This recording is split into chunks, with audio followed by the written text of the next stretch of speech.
ایک غریب لڑکی جو اپنے بوڑھے بیمار باپ کے علاج کی خاطر اپنے جسم تک کا سودا کرنے پر آمادہ ہو گئی تو امیر آدمی جس نے اس غریب لڑکی کے جسم کا سودا کیا تھا اس کے ساتھ کیا ہوا، آئیے دیکھتے ہیں۔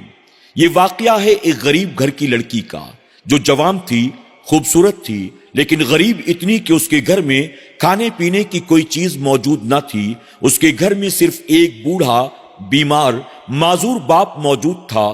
وہ لڑکی دن رات اپنے باپ کی خدمت میں لگی رہتی، تھوڑی تھوڑی دیر میں اپنے باپ کو دوا پلاتی، اس کے ہاتھ پاؤں دباتی۔ وہ چاہتی تھی کہ اللہ تبارک تعالیٰ میرے والد کو شفا یاب کر دے، صحت یاب کر دے۔ ایک دن جب اس نے اپنے باپ کو دوا پلایا تو باپ نے کہا، بیٹی مجھے بہت بھوک لگی ہے، کیا گھر میں کچھ کھانے کو موجود ہے؟ اپنے باپ کی بات سن کر بیٹی کچن میں جاتی ہے اور وہاں سے خالی برتن اٹھا کر لا کر اپنے والد کو دکھاتی ہے کہ ابا اس وقت ہمارے گھر میں کھانے کے لیے کوئی بھی چیز موجود نہیں ہے۔ باپ اپنی بیٹی سے کہتا ہے کہ بیٹی اپنے ہمسایوں کے یہاں جاؤ، جا کر انہیں اپنے حالات بتاؤ، ہو سکتا ہے کہ کوئی ہماری مدد کر دے۔ باپ کے کہنے پر وہ لڑکی اپنے ایک ہمسائے کے گھر جاتی ہے، جا کر گھر کے حالات بتاتی ہے، میرے والد کی طبیعت بہت خراب ہے، گھر میں کھانے پینے کی تمام چیزیں ختم ہو گئی ہیں، ہماری کچھ مدد کر دو۔ لیکن وہ ہمسایہ مدد کرنے سے انکار کر دیتا ہے۔ وہ کہتا ہے کسی اور کے پاس چلے جاؤ، ہمارے پاس تمہاری مدد کے لیے کچھ بھی نہیں ہے۔ وہ دوسرے ہمسائے کے دروازے پر جاتی ہے، لیکن وہ بھی مدد کرنے سے انکار کر دیتا ہے۔ آخر کار وہ اگلے گھر کے دروازے کو جا کر دستک دیتی ہے۔ ایک امیر کبیر آدمی گھر سے باہر نکلتا ہے۔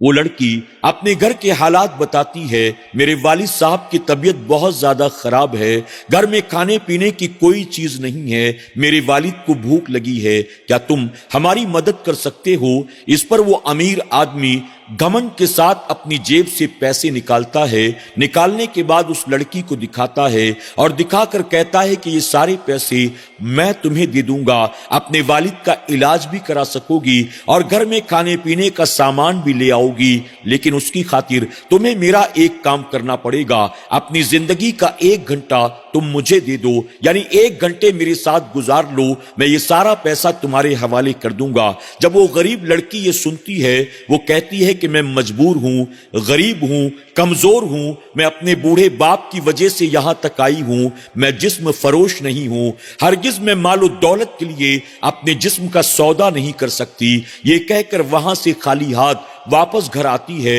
اور گھر آنے کے بعد مجبوراً اپنے بوڑھے باپ کو ساری رودات سنا دیتی ہے۔ ہمارے ہمسایوں نے ہماری مدد کرنے سے انکار کر دیا۔ جب بوڑھا باپ یہ سنتا ہے، اس کی طبیعت زیادہ بگڑ جاتی ہے، بیٹی گھبرا جاتی ہے۔ اس نے فوراً دوا کو اٹھایا، اپنے والد کو پلانا چاہتی تھی، لیکن وہ دیکھتی ہے کہ والد کی دوا بھی ختم ہو چکی تھی۔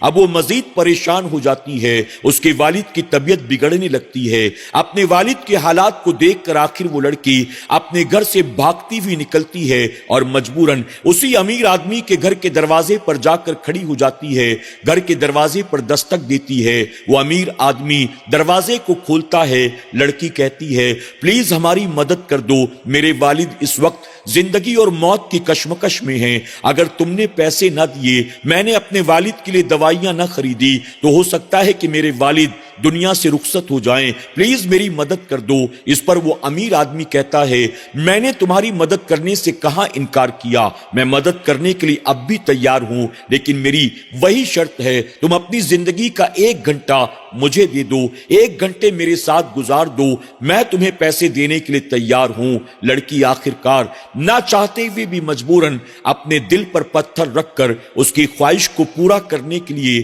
اس کی شرط کو پورا کرنے کے لیے تیار ہو جاتی ہے۔ وہ امیر آدمی لڑکی کو اپنے ساتھ لے کر کمرے میں داخل ہوتا ہے، اس کے جسم کو ہاتھ لگاتا ہے، اس کے بعد اسے اندر لے جا کر بیڈ پر لٹا دیتا ہے۔ وہ لڑکی بیڈ پر گر جاتی ہے۔ اب وہ امیر آدمی بدنیت کے ساتھ